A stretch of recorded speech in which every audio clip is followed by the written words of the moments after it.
Welcome to Grace Abounds. I'm Pastor Emily Baton. Today, I will be sharing with you my Sunday sermons from St. John's Lutheran Church in Palm Desert, California. Thank you for joining us, and may you find grace, peace, and comfort in the message today.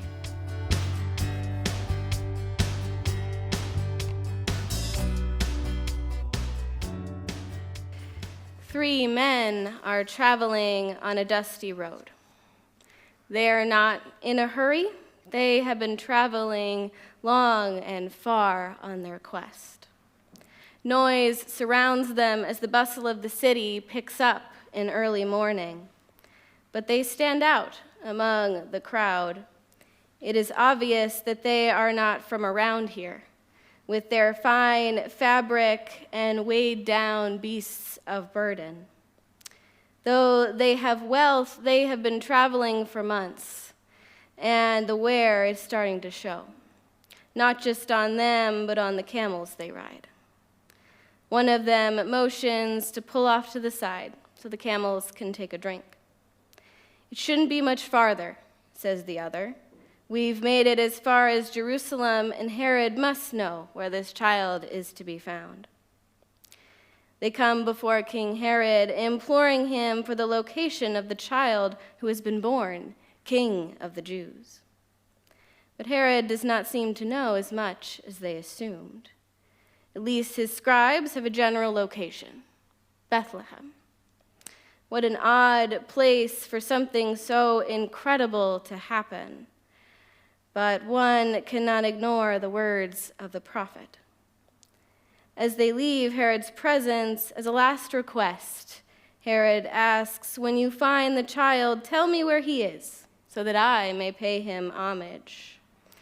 You would swear there is fear behind Herod's eyes, though his demeanor betrays none of it. The wise men don't seem to notice as they're eager to get back on the road and continue their journey. The final destination now in their sights. Following the star that has guided them this far, they continue to search for the child. The excitement among them builds as they are getting closer and closer. And that's when the star stops. Like a beacon, it holds fast above a small house. And they approach, coming upon a family: mother, father, child. Like any other in town, and yet unlike any who have come before or will since. Here is who they have been searching for. For so long, they have made it to the child, the king who will change everything. And so they kneel on the dirt floor and offer him gifts of gold, frankincense, and myrrh. Gifts of foresight, of the life he will live, the king he will become, and the death he will die. If mother and father are startled by their presence, they don't show it. Bowing one last time, the group takes their leave of the Holy Family. That night, one of them is plagued with a dream that comes with a warning. Do not return to Herod. He holds ill will for the child. Not one to question divine warning. Again, they make the long journey home by another road. The melodic movements of the camels shifting back and forth greet them once again. And they can't help but look back once more as they leave Bethlehem. Now that they have found what they were searching for, what comes next? It really is a remarkable story, full of cliffhangers, a villainous king, dreams, and an epic journey. It is a story that has brought much intrigue and inquiry, the reason we celebrate Epiphany in the first place. And Epiphany is often an underappreciated holiday, especially here in the States, except maybe among our Catholic friends. Now, Epiphany, or Three Kings Day, as is much more widely celebrated in Latin American and Caribbean countries like Colombia, Mexico, or Spain, and many more. These celebrations include a parade with kings traveling on camels, and then the night before, the children put their shoes out for the kings to leave gifts in, much like Santa Claus. But I doubt most people know more about it than that there were 3 kings who rode on camels. Now, to be fair, we don't know much more past that either, and even some of that is in question. We know that they came much later to see Jesus than the shepherds did. At that point, Jesus was a child or a toddler.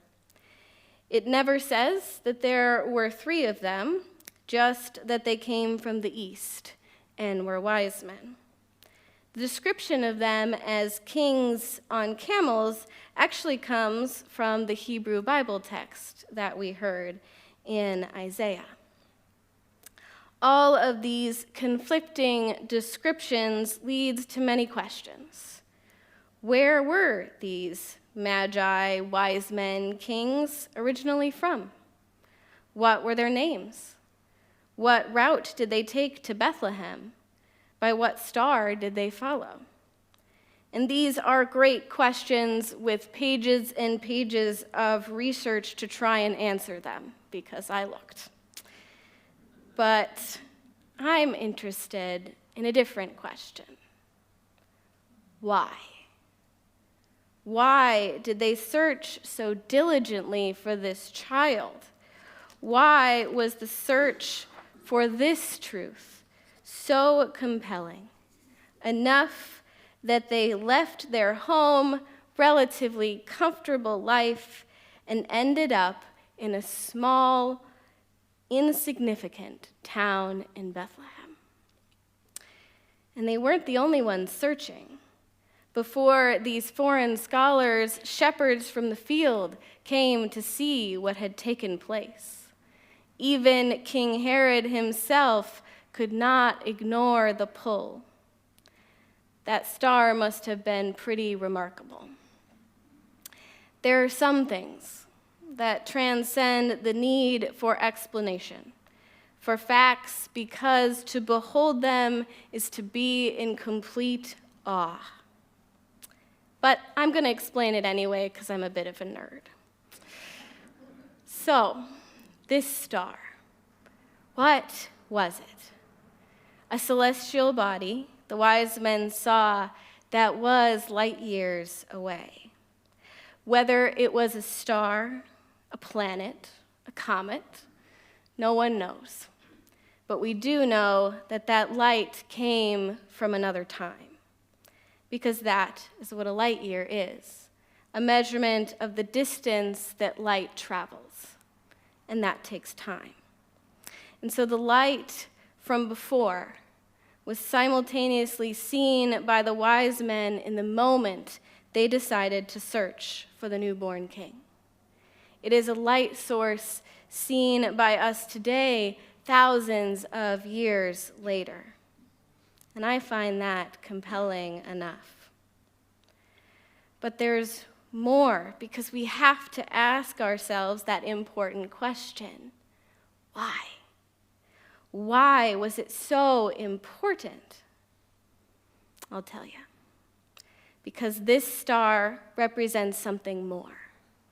A promise that God is doing something new, and just maybe it will bring an end to all of the searching in the world. This message, like the star, transcends time and space. It echoed through history in the prophecy we heard from Isaiah.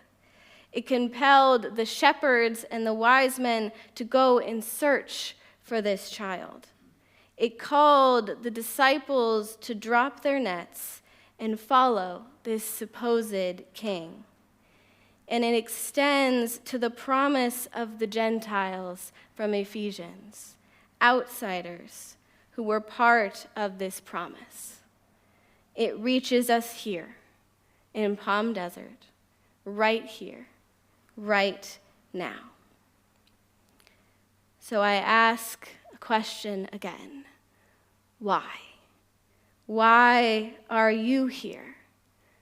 What are you searching for?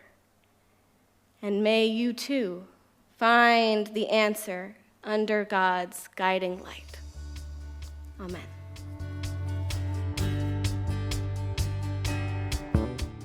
Thank you for listening. Each week's episode is edited by Nick Cox with music by St. John's Worship Band. This week's sermon is by me, Pastor Emily Baton. Make sure to subscribe, and if you would like to know more about St. John's mission to know Christ and make Christ known, please visit our website at stjohnslutheran.church. May God be with you this day.